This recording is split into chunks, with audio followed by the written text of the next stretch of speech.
من الشيطان الرجيم.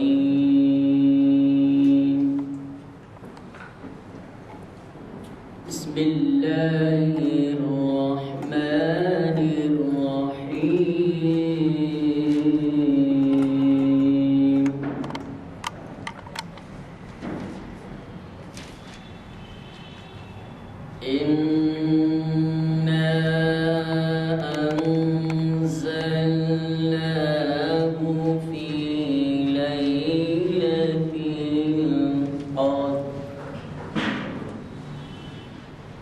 وما أدراك ما ليلة القدر. ليلة القدر خير من ألف شهر. تنزل الملائكة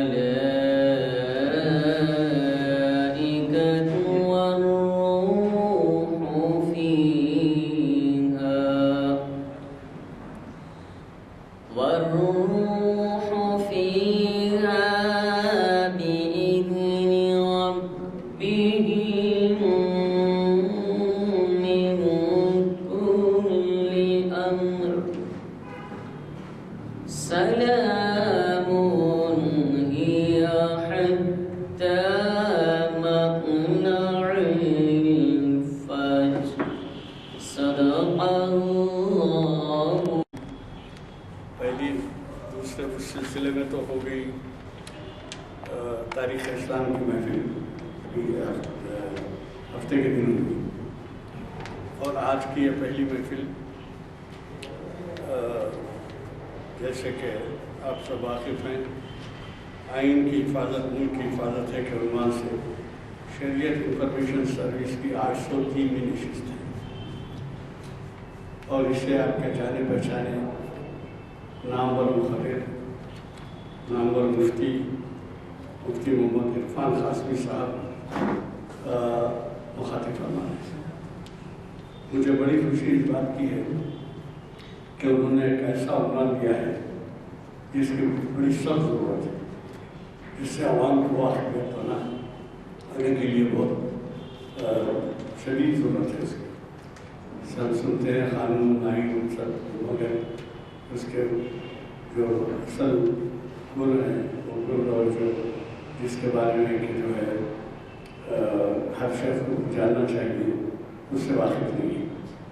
آپ کو اس کا بھی پتہ ہوگا کہ قانون جو بنتے ہیں اس میں ریاست کے حدود ہیں، ریاست کے اختیارات ہیں، اور اسی طریقے سے مرکز کے بھی اختیارات ہیں۔ ورحمۃ اللہ وبرکاتہ۔ بسم اللہ الرحمن الرحیم۔ نحمدہ ونصلی ونسلم علی رسولنا الکریم، اما بعد فاعوذ باللہ من الشیطان الرجیم، بسم اللہ الرحمن الرحیم۔ وتلک الایام نداولها بین الناس۔ وقال تعالى في موضع آخر: وَلَنُذِيقَنَّهُم مِّنَ الْعَذَابِ الْأَدْنَىٰ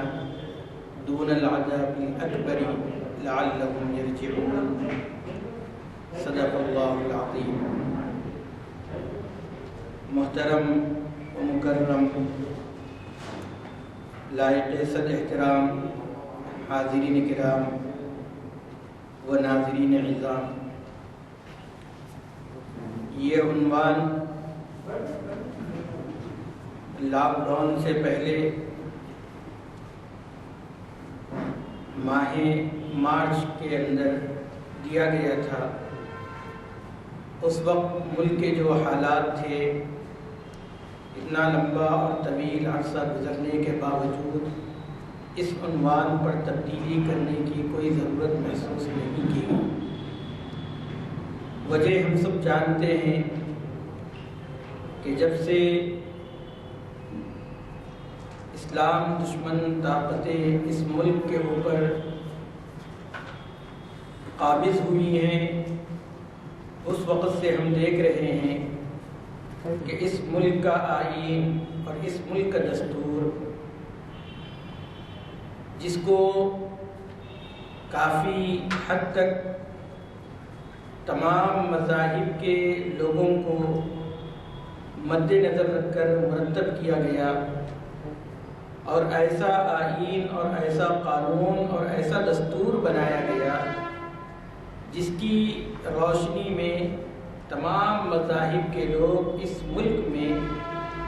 گنگا جمنی تہذیب کے علمبرداری کے ساتھ ہنستے کھیلتے ہوئے ایک دوسرے کے حقوق ادا کرتے ہوئے اس ملک میں رہ سکتے ہیں، اور اس ملک کے قانون کی روشنی میں چاہے کوئی بھی فرد جرم کرے، یہاں پر اقربا پروری نہیں ہوگی، یہاں پر نسل کو نہیں دیکھا جائے گا، یہاں پر علاقائیت نہیں ہوگی، اور بہت سارے ایسے قوانین ہیں جن کو دیکھ کر اندازہ ہوتا ہے کہ اس وقت جن لوگوں نے اس قانون کو مرتب کیا ہے ان کی جو وسعت تھی، اور اس ملک کے اس قانون کے اندر جو گہرائی اور گہرائی ہے، اس کو پڑھنے کے بعد اندازہ ہوتا ہے کہ تمام مذاہب کے لوگوں کو کس طریقے سے اس ملک میں آزادی کے ساتھ تمام حقوق کی رعایت کرتے ہوئے ہر فرد یہاں پر زندگی گزار سکتا ہے، ہر مذہب کا ماننے والا اس پر بخوبی عمل پیرا ہو سکتا ہے۔ لیکن ہندوستان، جس کی شناخت، جس کی پہچان، یہاں کی مٹی کی جو خصوصیت ہے، جس میں ایک دوسرے سے محبت، ایک دوسرے سے ہمدردگی، آپ دیکھیں گے اس ملک کے عوام کے درمیان میں جو بھائی چارگی ہے، جو اخوت ہے، جو محبت ہے، ایسا نظارہ بہت کم کسی اور ملک میں دیکھا جا سکتا ہے۔ چنانچہ ہم دیکھتے ہیں کہ ابھی حالیہ جو ہمارے علاقے کے اندر بہت سارے علاقوں کے اندر بارش کا پانی آ گیا تھا، تو وہاں پر ہم نے دیکھا ہے کہ کس طریقے سے انسانی ہمدردی کی بنیاد پر لوگوں نے دوسروں کی مدد کی، ہیلپ کی، اور ان کے گھروں سے کیچڑ کو صاف کیا، برادران وطن کے ساتھ، اور ان کے کھانے پینے کا جو انتظام ہم مسلمان بھائیوں نے ان علاقوں میں جا کر کیا ہے، یہ دراصل یہاں کی مٹی کی خصوصیت ہے، اور یہاں پر کے بسنے والے جو شیر و شکر ہو کر رہتے ہیں، ایک دوسرے کا پاس و لحاظ کر کے رہتے ہیں، اس کا مظاہرہ تھا۔ اور وہی مظاہرہ دیکھنے میں آیا، اور لوگوں نے جو تعصب پسند میڈیا جو اس وقت پورے ملک پر فرقہ وارانہ رنگ دینے کی فراق میں ہے، اور وہ یہ چاہتی ہے کہ کب مسلم اور برادران وطن کے درمیان جنگ چھڑ جائے، ان لوگوں نے جو متاثرین تھے ان کے جب تاثرات لیے گئے تو انہوں نے بتایا کہ یہ سب میڈیا کا گھناؤنا عمل ہے۔ ہم دیکھ رہے ہیں کہ ہمارا مسلم بھائی جو ہے اپنے کندھوں پر اٹھا کر پانی ہمیں سپلائی کر رہا ہے، اناج لا کر ہمیں دے رہا ہے، خود گھٹنوں تک جو ہے پانی میں بھیگتا ہوا ہمارے گھر میں داخل ہو کر ہمیں اناج، غلہ اور جو جو ضروریات ہیں، چاکلیٹ، بچوں کے بسکٹ، دودھ وغیرہ سب فراہم کر رہے ہیں۔ یہ دراصل یہاں کی خصوصیت ہے، اور ہمیں جو اسلام درس دیتا ہے اس کا یہ نظارہ تھا۔ الغرض میرے بھائیوں، اس گنگا جمنی تہذیب کو، اور یہاں پر کس طریقے سے مسلمان اور برادران وطن یا دیگر مذاہب کے لوگ جس طریقے سے آپس میں ایک دوسرے کا ادب و احترام کے ساتھ زندگی گزارتے ہیں، یہ کچھ لوگوں کو دیکھا نہیں جاتا ہے۔ اور خاص طور پر سیاست اور سیاسی پارٹیاں وہ یہ چاہتی ہیں کہ کس طریقے سے ہم اقتدار پر باقی رہے، اور اس کے لیے عوام الناس کا استحصال کرنا اور ان کو آپس میں لڑانا، اور پھر قانون جو بنایا گیا ہے اس قانون کی خلاف ورزی کرنا، یہ دراصل سیاسی پارٹیاں اور سیاسی پارٹیوں سے متعلقین جو ہوتے ہیں، ان لیڈروں کے جو خاندان والے ہوتے ہیں، یہ ان کا وطن کی حفاظت ہے۔ چونکہ آئین جو بنایا گیا ہے وہ تمام مذاہب کے اور ہندوستان میں جتنی ریاستیں ہیں اور ان ریاستوں میں بسنے والے مختلف قسم کی زبان، مختلف قسم کے مذاہب، ان تمام کو پیش نظر رکھ کر یہاں کا قانون بنایا گیا ہے۔ اگر اس قانون کی چھیڑ چھاڑ کی جائے گی یا مذہبی آزادی چھین لی جائے گی تو یقینی بات ہے کہ انسان کا جو رشتہ، جو ناطہ اپنے مذہب سے ہوتا ہے، اس کی وجہ سے وہ اس کی حفاظت کے لیے سب کچھ کرنے کے لیے تیار ہو سکتا ہے۔ چنانچہ ہم دیکھتے ہیں کہ ہمارے ملک کا جو آئین ہے اس میں سب سے پہلی بات جو لکھی گئی ہے وہ حق مساوات۔ دفعہ نمبر 14 اور 15 کے اندر اس کا تذکرہ ہے۔ حق مساوات کے تحت کیا ہوتا ہے کہ تمام مذاہب کے لوگوں کو، یہاں تک کہ صدر جمہوریہ، ملک کا وزیر اعظم بحیثیت انسان ہونے کے اس کو جو حق حاصل ہے وہ ایک عام شہری کو بھی حق حاصل ہے۔ اس لیے یہ بات جو ہے ہم سمجھنے کی ہے کہ اس وقت جو ملک کے قانون کی حفاظت کرنے والے ہیں اور ملک کے اندر جس طریقے سے تبدیلیاں آ رہی ہے، خصوصاً آج کی تاریخ، ہندوستان کی تاریخ میں ایک سیاہ باب درج کی ہے، اس لیے کہ آج سے 1 سال پہلے اسی دن جو ہے ہندوستان کی تاریخ میں ایک بہت بڑا فیصلہ لیا گیا، جس میں عدالت کا جو کام تھا کہ وہ کام ثبوتوں کی بنیاد پر اس کو فیصلہ کرنا تھا، لیکن اس نے ثبوتوں کو یکسر نظر انداز کر کے ایک اکثریتی طبقے کے عقیدے کی بنیاد پر ہماری جو مسجد ہے اس مسجد کو جو ہے غیروں کو سونپ دی گئی ہے۔ اس لیے آج ملک کے آئین اور دستور کی حفاظت جن ذرائع پر دی گئی تھی، جن لوگوں کی اس کے اوپر ذمہ داری تھی، ان میں آپ اگر دستور کو پڑھیں گے تو اس میں سب سے بڑی اگر ہمیں اپنے حقوق نہ ملتے ہوئے نظر آتے ہیں تو ہمیں یہ کہا گیا ہے کہ آپ عدالت کا دروازہ کھٹکھٹا سکتے ہیں۔ عدالت میں جانے کے بعد عدالت جو ہے دستور کے آئین اور اس کی روشنی میں ہمارے حقوق ہم کو دلوائے گی۔ چنانچہ ہندوستان کی تاریخ میں بہت سارے واقعات پیش آئے اور کئی ایسے واقعات ہیں جس میں نچلی عدالتوں نے کسی کو مجرم ٹھہرایا لیکن سپریم کورٹ نے اس کو بری کر دیا، شواہد کے ناکافی ہونے کی وجہ سے، ثبوتوں کے ناکافی ہونے کی وجہ سے۔ اس وقت ہم نے سینہ ٹھوک کر یہ کہا کہ آج بھی ہمارے ملک کا عدلیہ انصاف پر مبنی ہے، لیکن گزشتہ کچھ سالوں سے یا گزشتہ 1 سال سے ایسے واقعات رونما ہو رہے ہیں جس کے اوپر ملک کے باوقار شخصیتوں نے اور ملک کے دانشوروں نے عدالتی فیصلوں کے اوپر بھی انگشت نمائی کی ہے، اس پر انگلی اٹھائی ہے اور کہا کہ یہ فیصلہ ثبوتوں کی بنیاد پر نہیں بلکہ کسی اور کی وجہ سے ایسا فیصلہ دیا گیا ہے۔ اور ہم نے دیکھا بھی ہے کہ جس نے بابری مسجد کا فیصلہ مسلمانوں کے خلاف میں سنایا ہے، اس جج کو تھوڑے دنوں کے بعد راجیہ سبھا کی سیٹ دے دی گئی ہے اور وہ راجیہ سبھا کے ممبر بن گئے ہیں۔ اس سے اندازہ کیا جا سکتا ہے کہ کس دباؤ کے تحت انہوں نے فیصلہ لیا ہے۔ اس لیے میرے بھائیوں، جب CA، NRC، NPR کے سلسلے میں ہم مسلمانوں کے ساتھ ساتھ برادران وطن کی ایک بڑی تعداد سڑکوں پر نکل کر جو احتجاج میں شامل ہوئی ہے اور ان لوگوں نے جو مسلمانوں کے ساتھ مل کر جو احتجاج کیا ہے وہ خالص اس وجہ سے ہے کہ ہمارا ملک سب کے حقوق برابر دیتا ہے، اس میں جو ہے مذہب کی بنیاد پر وہاں پر تفریق کی گئی تھی، جس کی وجہ سے یہاں کا ایک امن پسند طبقہ اور انصاف پسند طبقہ وہ خاموش نہیں رہا، وہ مسلمانوں کے دوش بدوش آ کر اور مسلمانوں کی صف میں آ کر کھڑے ہو کر جس طریقے سے انگریز کے خلاف مسلمان اور برادران وطن یکجٹ ہو گئے تھے، اس کا مظاہرہ ہم نے CA اور NPR اور NRC کے سلسلے میں ہم نے کیا ہے۔ بہت سے برادران وطن ہمارے ساتھ شریک ہوئے اور خاص بات یہ تھی کہ اس کی وجہ سے حکومت اپنے فیصلے کو لے کر ڈاواڈول ہو گئی تھی، لیکن گزشتہ 2-3 روز سے ہم اخبارات میں دیکھ رہے ہیں کہ وزیر داخلہ پھر سے وہی رات الاپ رہے ہیں کہ ہم پھر سے NRC، CA اور NPR اس ملک میں لا کر رہے ہیں۔ اس لیے میرے بھائیوں، اس وقت ہمارے اس ملک کی دستور کی حفاظت اگر ہم نے کی ہے تو یہ ملک ہمارا محفوظ رہے گا. اگر ہم نے اس دستور کی حفاظت نہیں کی ہے تو یاد رکھیے پھر آہستہ آہستہ ہمیں ملک کے بڑھ جانے کا بھی خطرہ ہے، جو ہم نے 1947 کے اندر ایک مرتبہ اس سے ہمارے لیے بہت بڑا جانی اور مالی نقصان ہوا ہے. دوسری طرف ہم یہ نہیں چاہتے ہیں کہ ہمارا ملک کا بٹوارا ہو. تو اس لیے میرے بھائی ہم لوگوں کو چاہیے کہ پہلے ہم حقوق کو پڑھیں، ہمارے دستور کو پڑھیں، جن میں کیا کیا حقوق دیے گئے ہیں. اگر ہم اس کو جان لیں گے تو ہم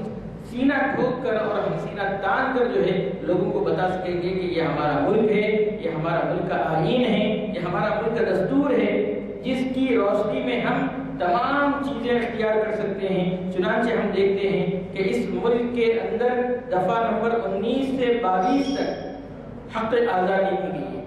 حق آزادی کا کیا مطلب ہے؟ حق آزادی کا مطلب یہ ہے کہ ہم اپنے مذہب کا مکمل پرچار کر سکتے ہیں. ہم اپنی ذہن میں آنے والے جو خیالات ہیں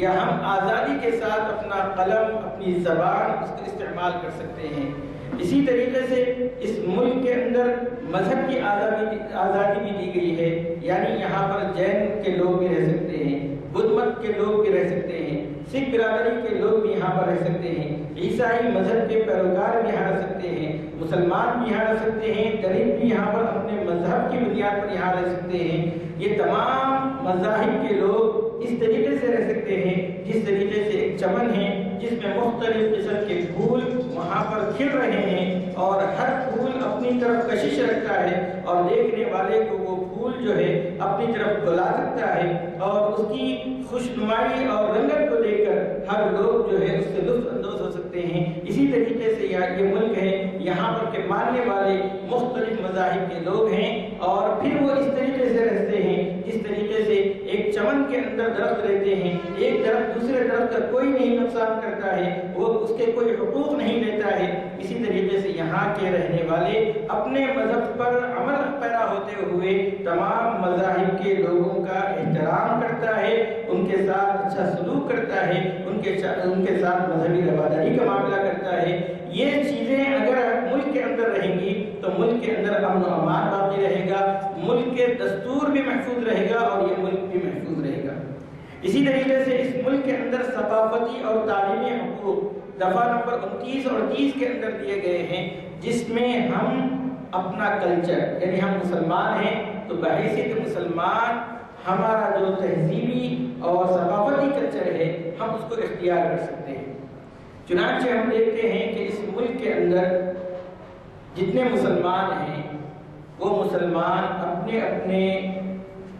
تہواروں کو آسانی کے ساتھ مناتے ہیں، آزادی کے ساتھ مناتے ہیں. یہاں تک کہ قربانی کا جو مسئلہ ہے اس کو بھی ہم مکمل طور پر آزاد ہیں. ہر گھر کے اندر صاحب استطاعت قربانی کرتا ہے. رمضان کے موقع پر ہم دیکھتے ہیں کہ کس طریقے سے ہم اپنی ثقافتی کلچر کو ہم یہاں پر فروغ دے رہے ہیں. یہ صرف اس دستور کی وجہ سے یہ ممکن ہو سکا ہے، ورنہ بہت سارے ممالک ایسے ہیں جہاں پر مسلمانوں کو ان کے آزادی کے ساتھ اپنے مذہب پر عمل کرنے کی وہاں پر اجازت نہیں ہے. اس لیے یہاں پر صرف مسلمان اپنی ثقافت کے ساتھ نہیں بلکہ برادران وطن ان لوگوں کے جو جو مذاہب ہیں اور ان کا جو جو کلچر ہے، جو جو تہذیب ہے اس کو اختیار کر سکتا ہے.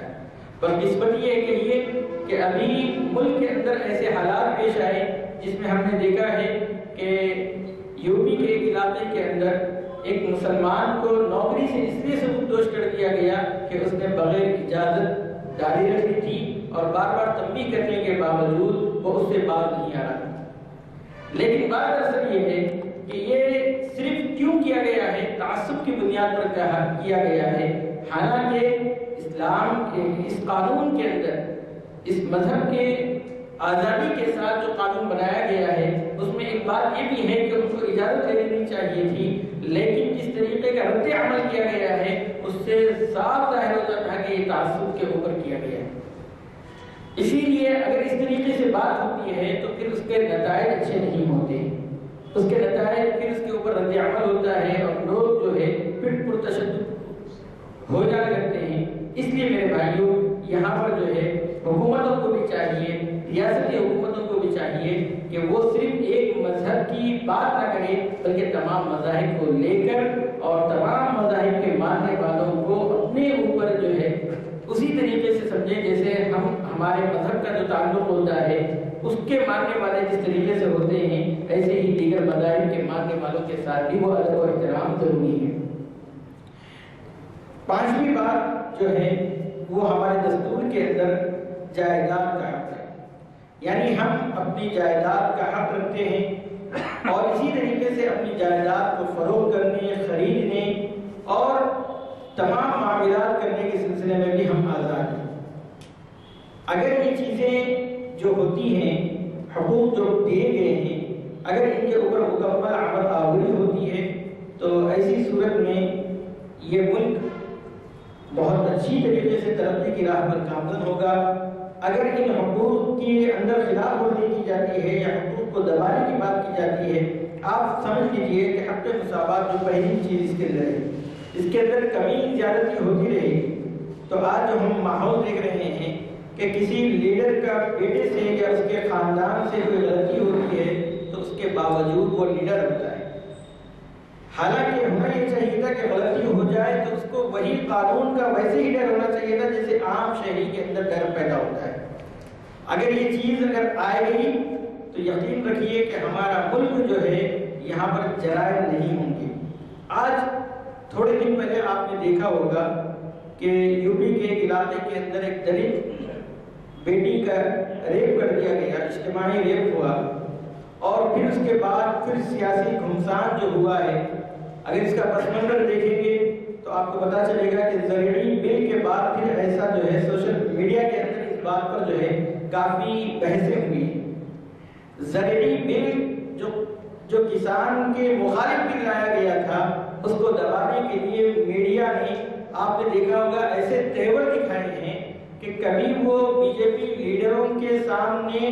سوال کرتے ہوئے کتراتے تھے، وہاں پر تیکھے سوال کرنے شروع کر دیے، اور لگ رہا تھا ایسا کہ میڈیا کے رویے کو دیکھ کر کہ یہ اپوزیشن کا صحیح ملازہ کر رہے ہیں، لیکن دراصل وہ یہ تھا کہ وہ زرعی بل جو لایا گیا جس کی وجہ سے کسان سڑکوں پر نکل آئے تھے اور جنتر منتر پر وہ لوگ دھرنا دے رہے تھے، اور مختلف ریاستوں کے اندر ان لوگوں نے اپنے اس بل کو واپس لینے کے لیے مختلف احتجاجات کر رہے تھے، اس کو دبانے کے لیے اس بات کو جو ہے آگے بڑھایا گیا تھا۔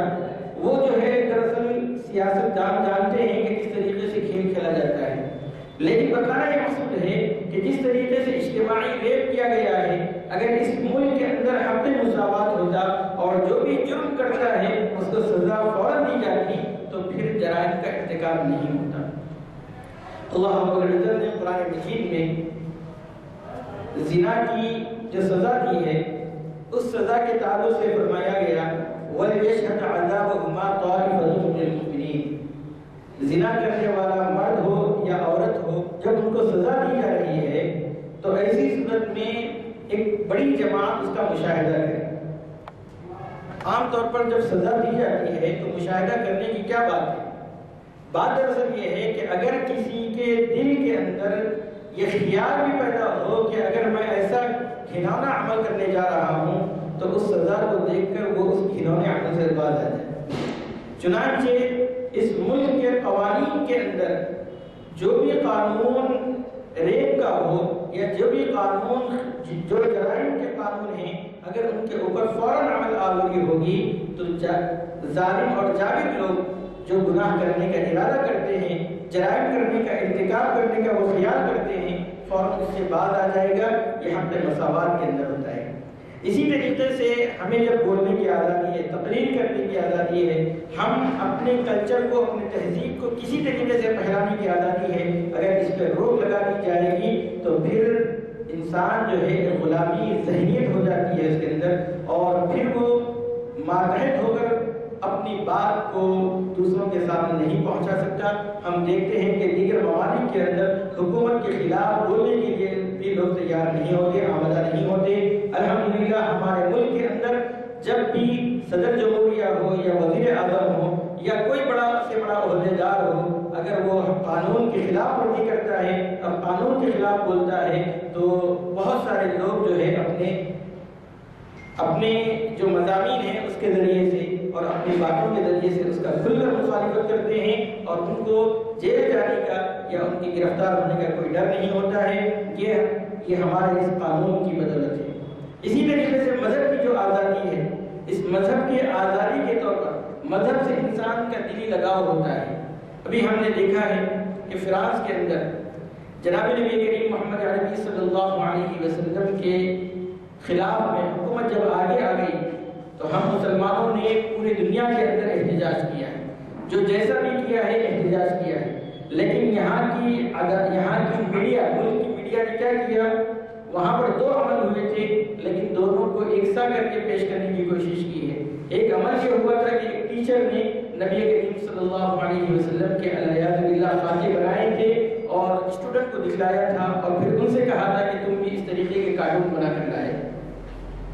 ایک مسلم طالب علم کو برداشت نہیں ہوا اور اس نے جو ہے اس ٹیچر کا قتل کر دیا۔ یہ جو قتل کیا گیا ہے اس کے نتیجے میں وہاں کی حکومت اس طالب علم کو تو وہاں پر بھی شوٹ کر دیا گیا، لیکن مسلمانوں کی دل آزاری کے لیے اس نے یہ کیا کہ تمام سرکاری دفاتر پر، سرکاری عمارتوں پر نبی کریم صلی اللہ علیہ وسلم کے علیہ باللہ خاکے بنا کر اس پر آویزہ کرنے کی اجازت دی گئی۔ دراصل مسلمان اس دوسرے یعنی حکومت کا جو رویہ تھا اس پر احتجاج کر رہے تھے، لیکن ہماری ملک کی میڈیا بدقسمتی کہی ہے کہ ان لوگوں نے یہ سمجھا کہ ہم لوگ جس نے قتل کیا ہے اس ٹیچر کا اس کی حمایت میں آگے آئے ہوئے ہیں اور اس کے سلسلے میں بہت ساری باتیں میڈیا کے اندر آئی ہیں۔ میرے بھائیوں، کہنے کا مطلب یہ ہے کہ ہمارا جو جذبہ ہوتا ہے، ہماری جو فیلنگ ہوتی ہے مذہب سے، اس کا تعلق ہی کچھ اور ہوتا ہے۔ اس ملک کا آئین اور اس ملک کا دستور ہمیں اپنے مذہب کے اوپر مکمل آزادی دیتا ہے اور ہم ربیع الاول کی مناسبت سے جناب نبی کریم صلی اللہ علیہ وسلم سے جو والہانہ تعلق کا ہم نے اظہار کیا ہے، ہم سنتوں پر عمل پیرا ہو کر بھی ہمیشہ نبی کریم صلی اللہ علیہ وسلم سے اپنے والہانہ تعلق کا اظہار کر سکتے ہیں۔ اس ملک کا آئین ہمیں مکمل اس کی اجازت دیتا ہے۔ اسی طریقے سے ثقافتی اور تعلیمی حقوق، تعلیمی حقوق سے مراد یہ ہے کہ ہم مذہبی تعلیم کے اوپر بھی مکمل آزاد ہیں، یعنی ہم مدارس، مکاتب، مساجد اور اس طریقے سے دینی محافل، دینی تنظیمیں، دینی پروگرام اور مختلف ہم پارٹی وغیرہ جو ہے دین کے اعتبار سے بھی ہم بنا سکتے ہیں، اس میں کوئی ہمارے مذہب کے اندر رکاوٹ نہیں ہے۔ سب سے آخری بات یہ ہے کہ دستوری چارہ جوئی کا حق،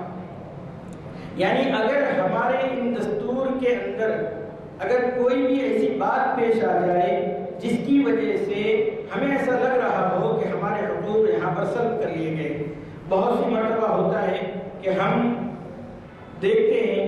کہ کچھ حکومت کے لوگ جو ہے ہمارے جو حقوق ہمیں دینا چاہیے تھا وہ نہیں دے پاتے ہیں، تو اس کے لیے ہم عدالتوں کا دروازہ کھٹکھٹا سکتے ہیں، وہاں پر ہماری مکمل سنوائی ہوگی اور دستور کی روشنی میں اگر سنوائی ہوگی اور اس کے نتیجے میں اگر ہمارا حق دستور ہمیں دیتا ہے تو عدالت کا کام یہ ہے کہ وہ حق ہمیں دلوائے۔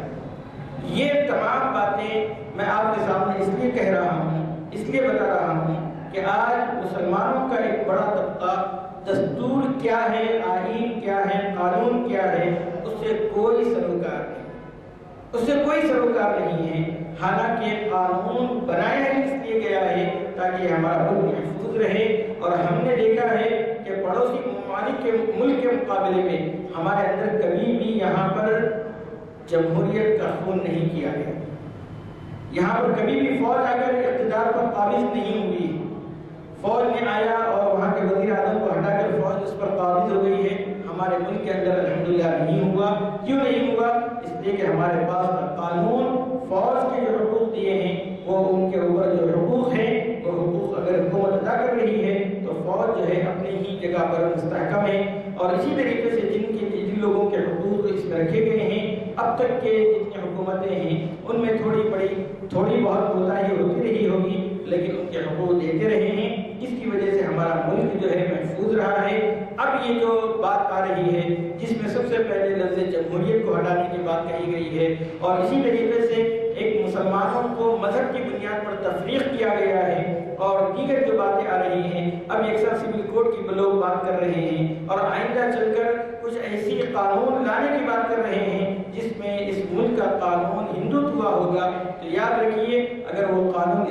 میں نافذ ہو گیا تو پھر آنے والی نسلیں دیکھیں گی کہ اس ملک کی جو بقا ہے وہ بقا اور اس کی سالمیت بھی محفوظ نہیں رہے گی. اس لیے اس ملک کے آئین اور دستور کی حفاظت ہم سب کی ذمہ داری ہے. اس کے لیے سب سے پہلی بات ہمارے اوپر کیا ذمہ داری عائد ہوتی ہے وہ یہ ہے کہ ہم تعلیمی میدان میں آگے آئیں. ہمارے بچے اس وقت تعلیم کے اعتبار سے بہت پیچھے ہیں. ہم اگر دشمنان اسلام کا مقابلہ کرنا چاہتے ہیں، ملک کے دشمنوں کا مقابلہ کرنا چاہتے ہیں، تو سیکولر ذہن رکھنے والے لوگوں کو تعلیم کے اندر بہت آگے آنا پڑے گا، اور دوسری طرف جو مالدار حضرات ہیں ان کو بھی اپنے مال کا ایک حصہ تعلیم کے اوپر لوگوں کے لیے خرچ کرنا ہوگا. اور ہمارے ملک کے اندر، ہمارے اس شہر کے اندر بہت سارے ادارے وہ ہیں جو غریب طلباء کو بھی لے کر ان کے اندر اصلی تعلیم پیدا کر رہے ہیں، ان کو اصلی تعلیم کے اندر لگا رہے ہیں، اور بہت اچھی کوششیں اس کے اندر کی جا رہی ہیں. میرے بھائیوں، ہم لوگوں کو ضرورت یہ ہے کہ ہم تعلیم کے اندر آگے آئیں اور لوگوں کے اندر جو جمود ہو گیا ہے، جو ٹھہراؤ ہو گیا ہے، ان سے ان کو نکالنے کی کوشش کریں. اللہ رب العزت سے دعا ہے کہ اللہ رب العزت کہنے والے کو بھی عمل کی توفیق عطا فرمائے اور سامعین کو بھی اپنے فضل و کرم سے توفیق عطا فرمائے. آمین. وآخر دعوانا